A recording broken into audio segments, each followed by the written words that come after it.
So to pick up where we left off last time, spermatogenesis is the production of sperm. We've got the process here, which is the process of mitosis. Remember that one of the cells stays based on the basement membrane so that the process of spermatogenesis can continue throughout the man's adult life. Then we've got the growth and the formation of a primary spermatocyte.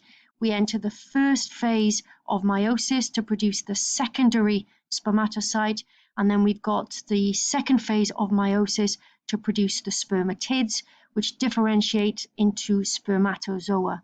Remember as well that FSH is involved in the process primarily, even though it says here stimulates meiosis, it's primarily doing that via nourishment from the Sertoli cells. So the Sertoli cells are triggered to produce that nutritive fluid under the influence of FSH, so it supports meiosis rather than stimulates it, I think, really.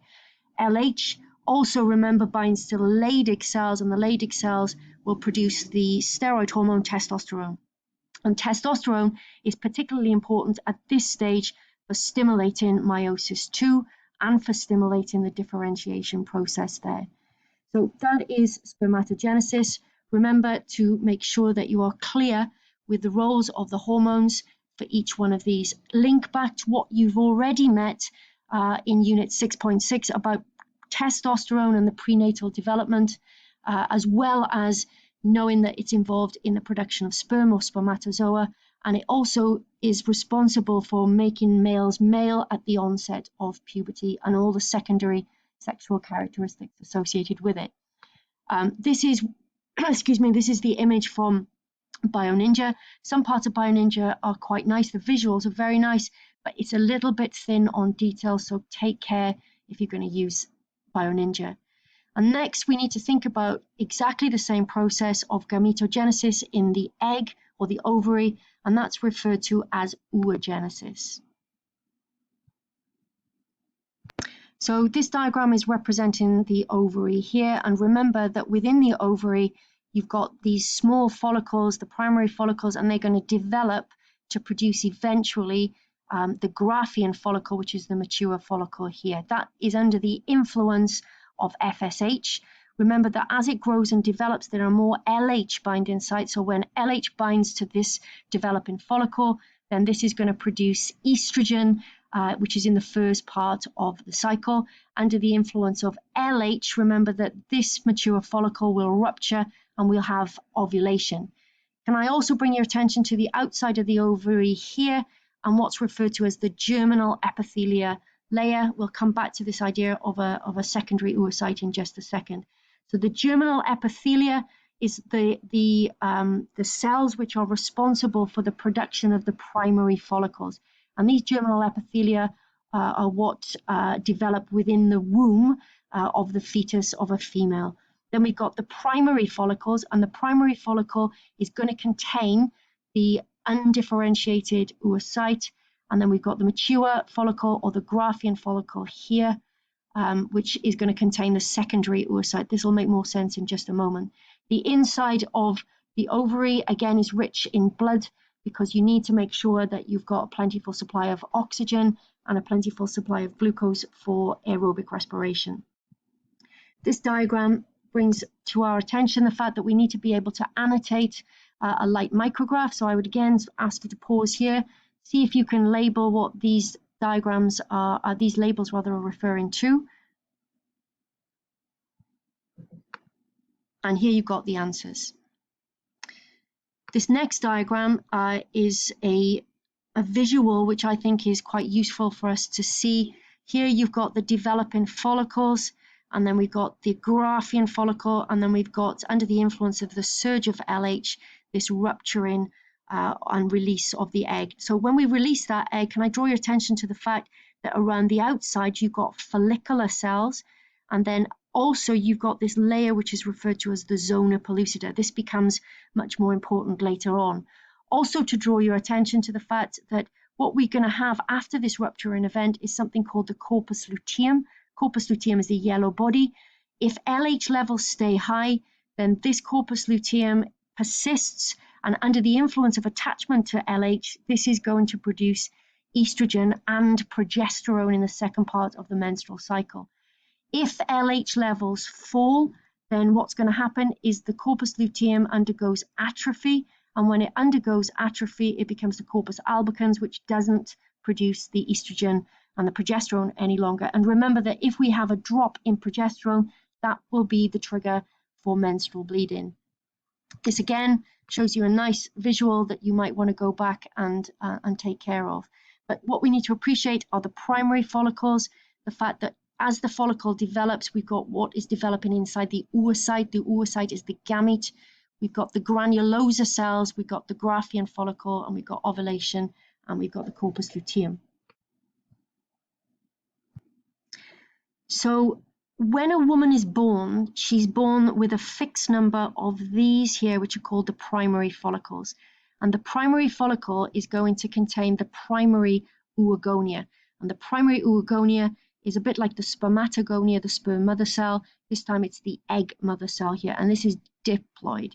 So the sperm mother cell is going to be found inside the primary follicle, which is under the influence of FSH is going to develop eventually into the Graafian follicle here. So when a woman hits puberty and the FSH and LH levels start to allow the woman to produce progesterone and estrogen, we have an ovulation event about once a month. That will differ from person to person. If you go into this PowerPoint and you click on this link, it actually shows you that process of ovulation on film. And again, here's a reminder of where the ovary is placed within the woman's within the woman's reproductive system. Now, the next thing for us to think about is what happens in terms of oogenesis, and this is a little bit more complicated than spermatogenesis.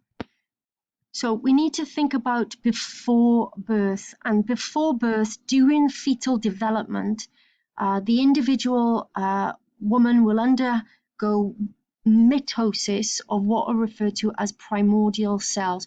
These primordial cells are diploid, and you produce around about 40,000 oogonias, the egg mother cells, from those primordial cells. And the oogonia, some of them will undergo growth, and when they undergo growth, they will become what's referred to as the primary oocyte. So it's similar to the male in the sense that we've got mitosis, and then we've got a growth phase, and we produce the primary oocyte or the primary spermatocyte. And the primary oocyte, remember, is diploid.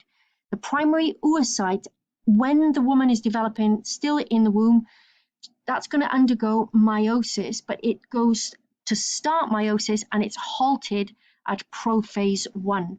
So as the fetus is developing, you're going to have a number of primary oocytes, and around those primary oocytes you get the formation of the granulosa cells, and you get a primary follicle. And a woman is born with a fixed number of primary follicles.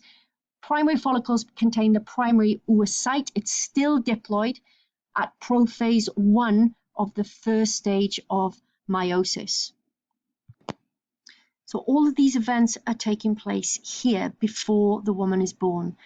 Then what happens is when the woman has the onset of puberty, FSH is going to develop the primary follicle. And also what starts to then take place is that the primary oocyte inside is going to complete meiosis 1 under the influence of FSH as that follicle develops.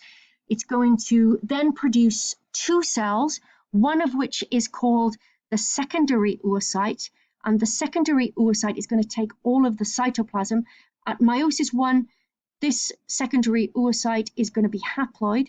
Then it also takes half the DNA into what's referred to as a polar body. The polar body remains in the granulosa cells and eventually will break down. So after meiosis 1, the secondary oocyte now starts to undergo meiosis 2. But again, the process is halted at metaphase 2. So we've got a series of events that take place starting here before birth. Then each month at the onset of puberty, some of the follicles will develop to produce this and then this, but it's halted at metaphase 2.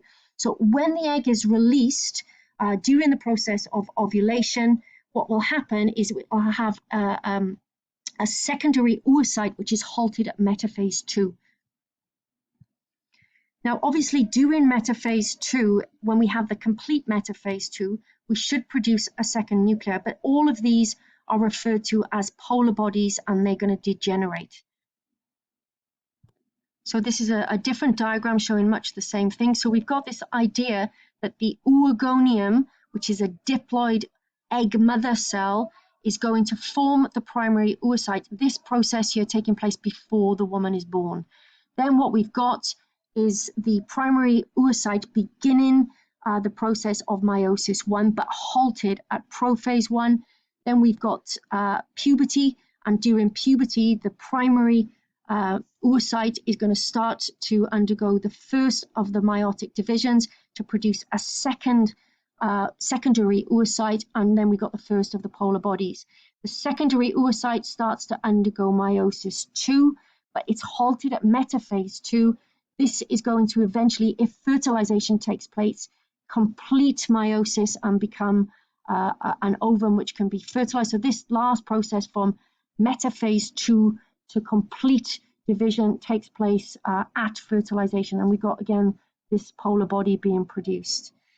If you look on the website for BioNinja, there's a really nice video for watching that egg develop.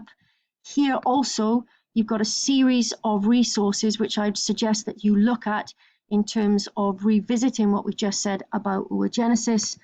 BioNinja, it's a nice little summary here, but it's very, very thin, so do take care with this. And what we need to do in the third video is to compare the processes of oogenesis with spermatogenesis, and this has come up a number of times as an essay question, so we need to be clear on what the steps are for spermatogenesis, what the steps are for oogenesis, and then we need to be able to compare the two.